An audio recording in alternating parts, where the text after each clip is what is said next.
লাখ টাকার জিনিস বানাতে না পারলেও কোনো সমস্যা নেই, কিন্তু 1000 টাকার চ্যালেঞ্জটা তো সহজেই নেওয়া যায়, তাও আবার পুরোটাই ঘরোয়া জিনিস দিয়ে। নিজে যদি নিজের জন্য কিছু ক্রিয়েট করতে না পারে তাহলে ব্যাপারটা একটু অন্যরকমের লাগে, সামথিং ফিলস মিসিং। এই রকমের একটা দোকান প্রায় সবার এলাকাতেই থাকে। আমার সব জিনিসপত্র সবকিছুই বেসিক্যালি এই দোকান থেকে নেওয়া। পুঁতি থেকে শুরু করে ভিডিওতে দেখা প্রতিটা ছোটখাটো জিনিসগুলো দেখেন, এভরিথিং। এনিওয়ে চলুন ভিডিওতে ফিরে যাই। 2 দিন আগেই শাড়ির সাথে পরার জন্য 2টা চোকার বানিয়েছিলাম, যেটা আপনারা অনেক বেশি পছন্দ করেছেন। আর সেই ম্যাচিং ভেবেই এই ব্যাগটাও তৈরি করেছি। আর দেখতেই তো পাচ্ছেন ব্যাগটা আসলেই আমার পুরাতন একটা চশমার বক্স দিয়ে বানানো। স্মল ছোট ছোট জিনিস ক্যারি করার জন্য পারফেক্ট একটা ব্যাগ হয়ে গেছে এটা।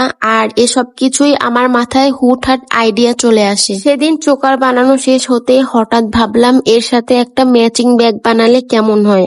আর সঙ্গে সঙ্গে ড্রয়ার খুলতেই চোখে পড়লো আমার এই চশমার বক্সটা। এই ব্যাগটা বানাতে তেমন কিছুই লাগে না। পুরো ব্যাগটা বানাতে আমার মোট 110 টাকা খরচ হয়েছে। 70 টাকার পুঁতি, 30 টাকার এই চেন আর 10 টাকার একটা বড় পুঁতি। ফার্স্ট স্টেপ, আমি ছোট পুঁতিগুলো চশমার বক্সে B7000 আঠা দিয়ে ভালোভাবে লাগিয়ে নিয়েছি। এরপর বড় পুঁতিটার গায়ে আঠা লাগিয়ে সেই পুঁতির অর্ধেকটা চেইন দিয়ে সেট করে দিলাম। জাস্ট 2 মিনিট শুকাতে দিলেই হয়ে যায়। সবশেষে চশমার বক্সটা ব্যাগের একদম উপরে যেভাবে ভিডিওতে দেখছেন ঠিক সেভাবে অ্যাটাচ করে দিয়েছি। আর হ্যাঁ, পুরো কাজটাই করেছি B7000 গুলো দিয়ে। আঠাটা সত্যি খুব strong and perfect for DIY। By the way, আমার গরিবী ব্যাগ কিন্তু রেডি।